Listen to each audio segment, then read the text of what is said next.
Hello and welcome to the Real Estate Hot Topics program, coming to you today live from Novak Estate Agencies, the gateway to DY. And joining me is one of our directors, social selling experts, is Lisa Novak. Lisa, welcome back. Thanks, Lee. It's been 6 months since I did your first interview. Everyone was like, wow, she's getting all these appraisals every day from social media. She's selling all these properties. With anything, people think, oh yeah, but that won't last. We'll see where it goes. And then I was just saying to you off air, I was over in London speaking, and I was speaking over there for Rightmove, and we did the text back that if anyone texts Lisa to 0429 272 009, it would send back your original interview. You became bigger than Kylie in London over there, Lisa, just so you know. Can't sing like her, though. Well, that's all good. But today I want to check back in with you on social selling, and my first question is, what have you learned? And especially since when we started. And just for our listener that missed the first interview, you can go back to that from the text back of Lisa to 0429 272 009. But in that first interview, you exploded on the scene because you weren't from traditional real estate sales. Yes, you're in the industry, but you had an administration background. And it seems to me everybody was listing with Lisa Novak because you weren't that classic real estate agent. Where are you now with that? Even at that stage, Lee, I felt like I was throwing darts a little bit. I didn't quite know where this was going to go. 6 months in, I know that this is definitely a real thing. The interesting thing was I didn't also know how it was going to ride the property waves. All right, so property cycles, as we know, go up and down. And I thought, I wonder if this is going to work in hard times and the good times as well. There's been no better test than what we are currently still going through at the moment, a pandemic. They're probably as hard as times are going to get. The actual strategy of the pre-market sale, dip your toes in the water, let's see where we go, there's no expense on your behalf, the expense is all with me, has worked phenomenally well. Now, there's a huge attraction to that because the consumer feels you are researching, investigating price in an industry that's been a little bit, give me 10 grand and I'll start. So, especially for some of the areas where you're working where these properties are, achieving good results, did that also attract some people there that aren't the right people that we need to be having coming through? In a nutshell, no, not really. It's been a phenomenal listing tool, but it's also been phenomenal for the buyer as well because, again, they get the opportunity to be able to buy property before it effectively goes out to the market. Or to the portal. Or to the portal. You've built your own market. This is one of my little chats with you where I say people use the word off-market. It's been off-portal, but your own market is your own tribe following. Correct. So it's pre-portal. And again, so what's changed in that 6 month period is that I actually have definition around certain things. And so you're quite right. When people say to me, oh, so it's off market. No, it's definitely not off market. It may not be on the biggest property portal in the country, but it does go on to the biggest portal in the world. And that's called social media. So it's a pre-portal opportunity. Okay. Lisa, the results today from when you started, what's a good day of inbound appraisals for you? It's busy. It's really busy. It looks like anywhere between sort of 5 to 7. That's a pretty busy day. But it does generate now a lot of appraisals. In fact, 90% of my appraisals are now generated as a result of social media. 90% of sales are now generated as a result of social media. Yeah, it's been quite phenomenal. And as I said, Lee, if we rewind 6 months ago, I didn't really know. I couldn't quite work out the flow of where this was going to go. That's because there's no one doing it like you. You're breaking ground that no one's had. There's no stats on this. No, there's no, point 1, post this, point 2. And one thing I loved about that initial interview was it was raw, and I was fascinated myself to say, well, where's this going to go? Is it sustainable? Because everyone's looking for that edge. But for anyone listening to this right now that's spent 10 hours on a phone getting smashed, cold calling, getting nowhere, 5 results a day it's like a week's work. To get that coming in a day I don't want to take anything away from you here, and this is my next question. You are putting a lot of effort to get that momentum. Social's your engine, that's generating your opportunities. Take us through a typical day of Lisa. What does it look like? So it's not easy. The thing is with social media is people actually see that a property went up, property sold, and it looks like it was easy. There's actually a lot of work that's going in behind the scenes. It's about now about 4 to 6 hours a day of social media that's going into it. It's a lot of phone calls. So a lot of people actually will call. They've seen something on social media or they saw something and told their friend and they'll call me. And it's a lot of inquiry coming through on my social media. So I can be generating about 100 buyer inquiries a day off those social media channels. So it's about getting back to these people instantly. They want an instant response. That's part of the magic here. It's a very, very busy day. And then, of course, there's the appraisals and then there's selling the properties as well. A lot of social media, though. Novak's a multimedia real estate company. They're not just traditional. The mastery of the digital sale that you have done probably was highlighted in you didn't really have to change the game plan when all this craziness started. You were digital already, whereas everybody else panicked and think, oh, no one's going to come to my open or I can't get through. What are we going to do now? That's a big shift, but it was definitely ahead of the curve in what you were doing. Did that attract more people to you because you were digital first? It made, what it did was it actually made the strategy around selling on social media a little bit easier because there's a lot of doors to get through. It's not quite as simple as I'll just do a video and I'll put it onto my Facebook and I'll get the property sold. It's not that simple. There's actually a lot of doors that you've got to get through.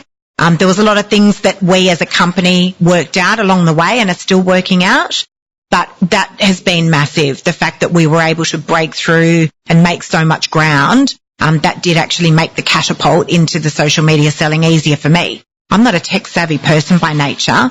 Mark, my husband is. So, just trying to get through a lot of the tech stuff can be tricky. This is an interesting point. A lot of people ask me about Novak and they'll say, oh, they're doing all these things. How do they do it? They're hands-on. Mark's a hands-on leader. I know when I'm here, he sits in every session, be it PM or sales. He knows more about technology than I do and he's showing me stuff on an app and did you know? And I don't think you can just outsource this stuff. You got to get hands-on to it, get lost in it, get some bruises. Let's go into that. Okay, so that's a really interesting question right there because part of this, a huge part of this is the authenticity. And a lot of people will reach out to me and say, so Lisa, who does do all your social media? It's me. Yeah. You're looking at her. A huge part of this is the fact that it is me that responds to you. It is me doing those videos. And like them or not, the authenticity, I think, is, a great part of the success. How do you make that scalable? So this is the part that I'm really finding a little bit tricky at the moment. Because as I said, Lee, we rewind 6 months ago. I didn't anticipate that it would be this much work so quickly. So now I'm just trying to work out, or we are trying to work out as a business, but I am as a sales agent selling a lot of stock on social media. Which parts of this can I potentially give away? It's a hard one, isn't it? Because what's got you there is it is you. It's not a fake response. And it's that not won't robotic. change. Correct. And then the volume comes in. And I like how you said, who does all your social media? I do. I think it's like if I started a business, I'll go to thegymforyou.com.au. Everyone will join. Yeah. But you're not going to get the result out of that. Yeah. And for any of our listeners and watchers right now, get stuck into this yourself. You can't just palm it off to somebody else should be doing this for me. Everyone is hands-on, but you are a real-time agent. And I want to explain that to our listener that today's professional immediacy is a word we use a lot now. I do want a response. And Lisa, you're responding at 10 o'clock, 11 o'clock at night sometimes because you're committed to this. You're not going to say, oh, well, I'm off. I'm on. And you're going for this full on. You are really correct. Putting yourself in. And I don't want to give that to a robot. And you'd be shocked how many people I will respond to them at 11 o'clock at night or at 5 a.m. and people will say, is this really Lisa or is this a robot? It really is me. And that's the part I don't want to give away. The bits that I will be giving away, or that I can give away, or that I am giving away right now, is the actual data entering part of it. So I've set up really good WhatsApp groups. I've got a phenomenal assistant. I could not do any of this without him. How old's your leverage agent? I've got an assistant, Zach, and he is 21. And what does Zach do? So Zach does all the admin-based stuff, in a nutshell. All right. And then I also work with Michael. Michael's part of my team. Michael deals with a lot of my buyers. There's a lot of them. So he's in communications? Always. And because without jumping the interview forward, you've had great success with time slots. Notice you've been doing that online as well. Yes. Michael's communicating. Is he also social media, multimedia presenting? Is he following the same way? I have to laugh. No, he's definitely not. But that's okay. It doesn't really need two of us dancing around in that same domain on the same listing. You know, it'd be ideal. But again, just coming back to the fact that this is not easy. There's a reason why, when I look back again 6 months ago to when we did this interview, and I'm still sitting here 6 months later scratching my head saying, where are you all? Where's all the agents? I've been out there doing so much training and giving you guys the tips and tricks as to how you can do this yourself. I feel like I'm still up here dancing on the stage on my own. And there's a number of reasons why. The big one is, Lisa, anyone can get hold of the information. It's the courage and the activation. That never changes in life. Doesn't matter where you are, where you go. The doing part is where people struggle. Yeah. Everyone actually knows what to do. It's not when people say, I want to lose weight or I want to get fit. They don't need to go and Google that. Correct. But you do need to turn up. And I think turning up the way you have and the results are amazing. And what's interesting about today's interview is, okay, 6 months ago, everyone doubted it. Yeah, what will happen? You know, she's the dolly girl walking down the pathway in a funny house and she's going to do all right, but let's see if she lasts. It's now quadrupled from that. This is really serious now. Of the results came in there. You've built a listing stream out of social. Everyone talks about a lead source. You've built a listing stream, and that flow coming through is now got to be controlled in the way of how you filter that. 100%, and that doesn't concern me anymore. So early on I was like, okay, is this sustainable? Is this real? Could this be successful? Mostly for the people. I wasn't concerned about the success for me as an agent. Is this going to be successful for the people, for the vendors and for the buyers? Now I'm absolutely 100% convinced that yes, it is. I know because I have the data now. It's just, again, about making it scalable. It's gotten to that capacity where, you know, there is so much inquiry that comes through. And of course, as an agent, there's only so many listings I can carry at one time. And that's a great problem to have, right? That's every agent's dream. But because it happens so fast, it's a matter of making sure that we get the strategies right. From the video walkthroughs and the speed of buyer inquiry that you get, what's been some of the big learns there that you could share with our listener that keep this in mind? Because you've had I remember there was one scene there, it's actually a property on Pittwater Road, that particular address, people think that's Main Road, and you did the classic walk, I'm in the house, I'm going to walk out, see how far I've got to walk, I've got to go and it's way off the road. So that I'll step you through seems to be a great example of what you're doing. But what else have you learned in the I'm talking to the camera about the property scenario? Tell the story.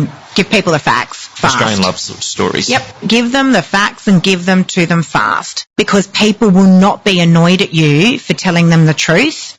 And by that, I mean we're very good as an industry of dollying up a property, styling it, putting in virtual furniture.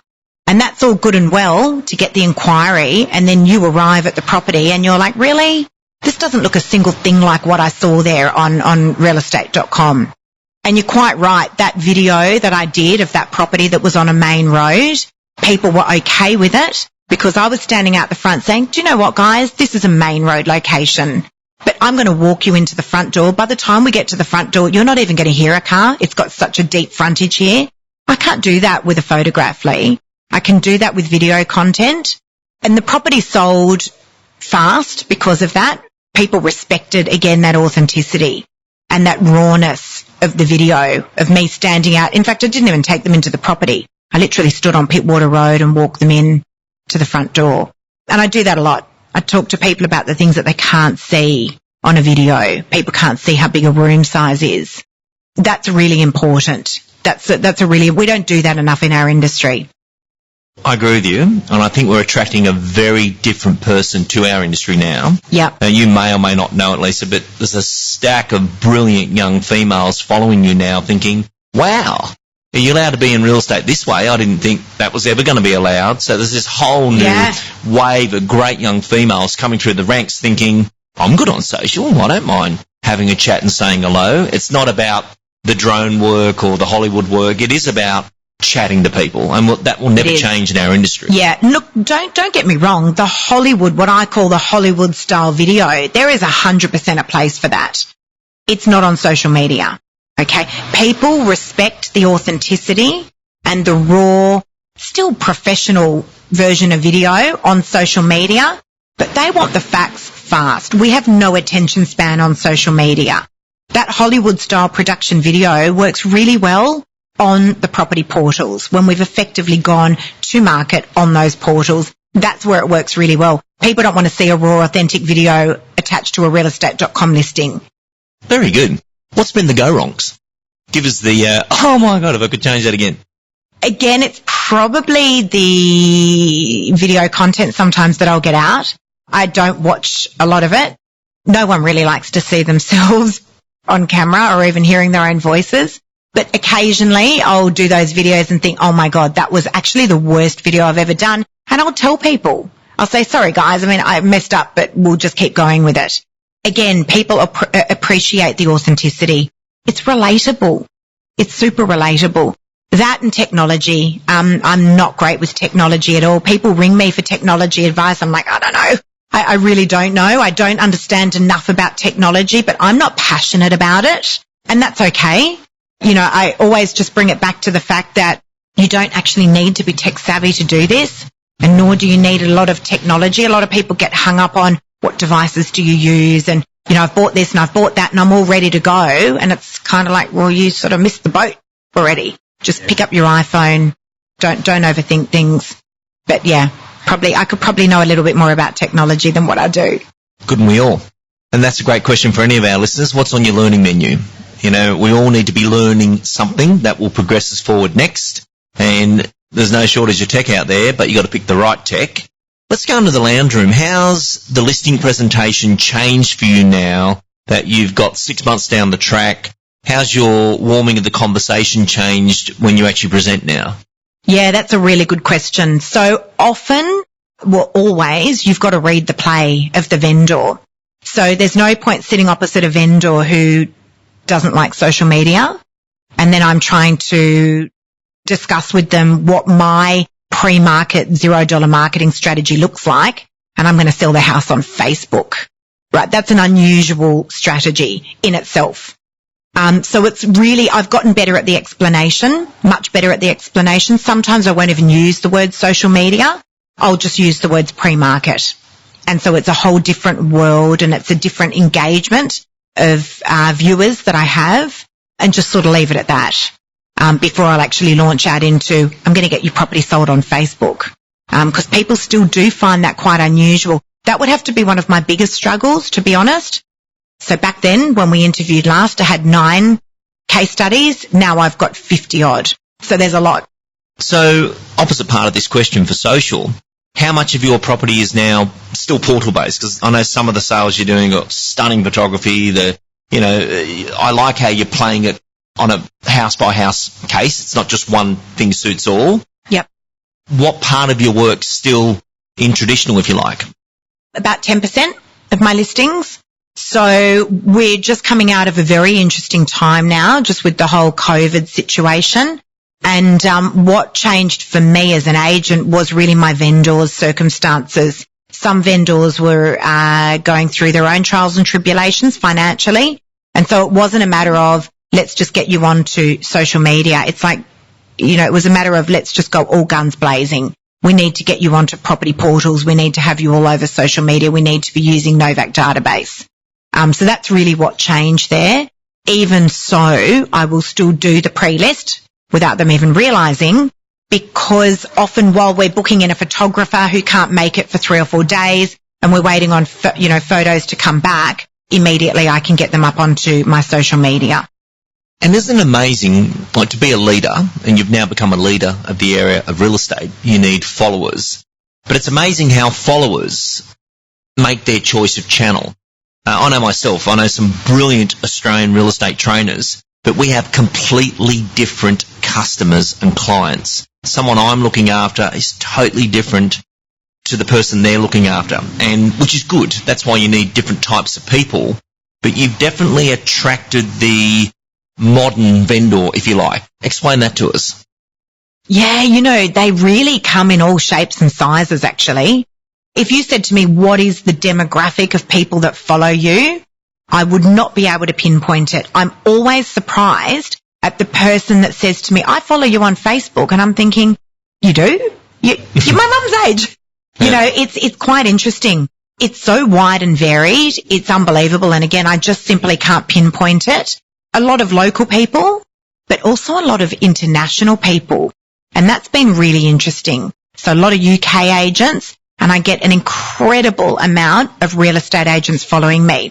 And interestingly enough, Lee, a lot of other real estate agents will say to me, I don't know, Lisa, I don't think I'm ever going to make this work because all the people that follow me are already in the industry. Do you know my biggest referrer is a real estate agent from out of area? They're my biggest referrer of business. Well, you've built up a network of the multi-brand, haven't you? Yeah. It doesn't matter what colour of agency they are. You and I were chatting about this today in a meeting, that people don't always refer brand to brand. You meant to and should do, I would imagine, but people refer peer-to-peer, person-to-person, and, down in DY, ring Lisa Novak. So you've created a whole industry vertical through your social work, being on shows like this, that's also become another listing stream. I agree. But where would you find the person before? Where would you find the agent before? So if you're an agent selling a property for a client and you're in Pyrmont and they said, listen, I've actually got an investment property on the Northern Beaches. Do you know anyone there? Again, that's been quite an interesting strategy, but it doesn't matter who's following you. You don't know where your business is going to come from. The other thing is, I think it's worthy to mention, one thing that I've really learned was I thought back then, again, rewinding to part 1 of this interview, that it was all about the followers and the likes and the comments. I now know that that's actually fake news. A lot of people get caught up on that. But I don't have anyone following me and no one likes or comments anything. Neither did I. I still don't have a lot of followers. I think I've got about 3,000 followers on my Facebook page.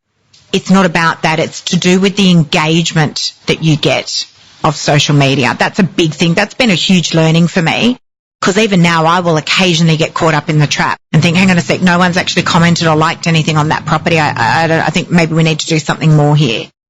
I like the term fake news. What's been the difference with LinkedIn to Facebook for you? Very different audiences.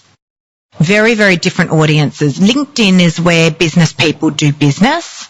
I know that if I have a message on LinkedIn, it's generally going to be a golden nugget. The people that interact with you there on LinkedIn are there to do business, whereas I get quite a few browsers on Instagram, but Facebook still trumps them all. Yeah, it's channels, isn't it? Like, for me, it's the opposite. LinkedIn's so good because I'm business to business, whereas business to consumer, Facebook is so amazing. Whereas Facebook's amazing when children and grandchildren are showcased in your normal life. So you can see those. There is different channels. You've got to know how to play those channels. Final questions for you. Last time when we were on air, look straight down the barrel of the camera. Don't even rehearse it. Just get it out there. See what comes from it. They were all great tips, and for those that took that activation and did that, all good. Knowing what you've learnt now, what tips are you giving people today for those that do stuff, not the ones that just say, tell me the easy shortcut, forgetting that, but those that are like, no, okay, if you're getting this sort of appraisals a day, I want to be in on this stream, so that the listing stream of social, what tips would you give to them now based upon what you've learnt of late? That consistency, it's so important. I want to give people a definition of what consistency looks like in the world of selling property on social media. It is about 4 to 15 times a day of posting. Wow. And that always floors people. because people think you can overpost. People might suggest that I overpost. When I stopped listening to what people were saying about when you should post and how you should post and what time you should post, and just started doing what really resonated with me, that's when I really started to see things change. And it could be that I overpost. I don't know. There's no rhyme or reason to this. I just now know what works. We don't see an ad on TV at 10 o'clock in the morning and then we never see it again for a week. We see it regularly. And it's the same thing with social media. If people don't want to see that content, they can just press the unfollow button. That's a big learning because everyone's saying, maybe just once a day or here. There is no pattern to that, but your consistency has been, I will be everywhere all time. You can't miss you. You're popping up on everyone's feed. Everyone asks me about you. And it depends on the timing of the person. If I'm not looking to buy or sell right now, yeah, it's not important. But if I am, I can't afford to miss out on that channel because that's where the latest properties are coming available. What are you doing in like education-based marketing for the market about, for consumer tips and things like that? Is that something you're doing or what are you doing there? So much of it. It's been huge. And look, particularly for us as a business, it's been huge. People have not been able to find and still can't find the information that they've wanted to find. And let's use COVID, the pandemic, as an example. In fact, Mark and I were having this conversation this morning with a cafe owner and said, isn't that great that you can have 10 people in here tomorrow? And he said, can I? I can't find the information anywhere. So if we relate that back to real estate, there has been so much confusion in our industry and there has been some absolute standouts in our industry as well during this time in terms of educating people. But information is really hard to find. And it's because we're completely overloaded with it. So when we're popping up on someone's social media feed, particularly as a business, we're popping up on people's feed and we're giving them the good factual information that they want in bite-sized chunks, they're very appreciative for it. So instead of doing, a 15 or 20-minute interview on what's going on in the real estate industry and is now a good time to buy or sell, just give people the fast facts. That's what they want. Yeah, snacks of information. That's it. Like, cool, got it, on to the next one. 100%. And believe it or not, as I said, we're information overloaded. I mean, if you put in COVID-19 real estate, I feel sorry for you. I mean, you're going to be drowning in information. People don't want that. Serve them up the bits and pieces that they want. That's what we're after these days. We have no attention span. And interesting, anyone can post anything, but a consistent poster must be true to their word and stand up for their channel. So people watch a certain news channel because they like that presenter or they like the way they phrase things, and people don't watch other ones because of that presenter as well. So you are the star of your own show there where people are saying, I like the way you deliver the news, which is that direct to cut to the chase style. So you become very well known for that. One thing I did correct someone on the other day, they were asking me about yourself and they said, but Lisa's doing all these, and they use that term off market. And I said, yeah, it's not quite what you think there. Lisa's using a staged marketing approach to get the price right so that when it gets on the portal, it is priced correctly. Whereas a lot of people go on the portal at the wrong price, and it's not the portal's job to get the price right. The portal's job is to present it to the market in that range. But without staging it as you are and getting a great response from your social, when you go to portal, it's priced right. And I think there's a big difference there in managing price to getting the result for the owner. If it gets to portal, because a lot of these properties are actually selling before they've even gone to the property portal. But yes, you're quite right that, looking around, Lee, I mean, I've been in sales now for just over 2 years, but there was a lot of things that I saw from the outside looking in before I actually jumped headfirst into sales. And I was looking around for a pre-market opportunity for vendors and couldn't find it. And I was perplexed at that. I thought, well, what do these vendors do that just want to dip their toes in and test the market? Because a lot of vendors want to do that right now. Yeah. They're nervous about where that property price could sit given everything that's going on in the world. And there was no real $0 marketing opportunity out there for these vendors. And I just could not believe that. There still really isn't industry-wide. Agents will say, no, we'll call our database. But that's our job. If we're not calling our database, you're not doing your job.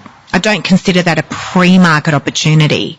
So this has been a great test of the waters for vendors.